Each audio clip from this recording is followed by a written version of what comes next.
Here's a clue about what happens after you die.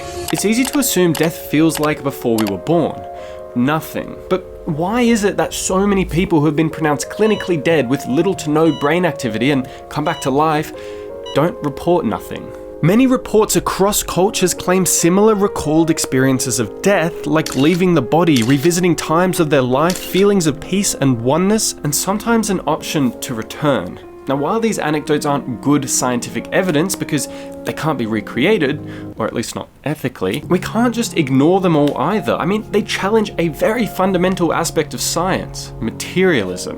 Materialism is the philosophy that all of reality is fundamentally made of only matter and its interactions. A materialist would argue your consciousness is not distinct from the brain, it is the brain, and if it feels otherwise, that's just an illusion. Now, before we challenge this, just know that the materialist worldview has been the reason why science has been so successful in the last few hundred years. People once believed that diseases came from evil spirits or divine imbalance, but now we know it's from pathogens, inflammation, or just a poor diet. Materialism's an incredibly powerful philosophy, but it never sat well with consciousness. Sure, we have a physical brain with neurons firing, but why is there a conscious observer to that brain? It's not something, there's a someone that doesn't just see a 450 nanometer wavelength of light, but rather feels blue.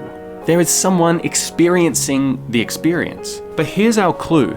It's a thought experiment. If we teleported you, would your conscious being come out the other end, or would it be a different consciousness? Think about it this way. Instead of teleporting you, we clone you, an exact replica down to the most fundamental particles of nature. I'm sure you would imagine your consciousness doesn't split between the two. Despite being physically identical, these two brains would possess a different consciousness. So does that mean consciousness is distinct from physical matter? Maybe. And if so, what happens after we die? Well, we don't actually know. And that's okay, I don't think we're meant to. But if this is true, then my uneducated guess would be that our consciousness doesn't blip out of existence, but maybe returns to some greater whole. You, as an individual, will probably cease to exist, but something of you might just remain, maybe in a form that we can't recognize. Still, the lessons from these near-death experiences aren't about death, but really about life. Many people return with an increased appreciation for life and a decreased fear of death simultaneously. Like, don't you think it's extraordinary that those two things can coexist at the same time? You get one shot at this life, so try and enjoy it, appreciate it, because you're doing fucking great. But you do need to get off your phone.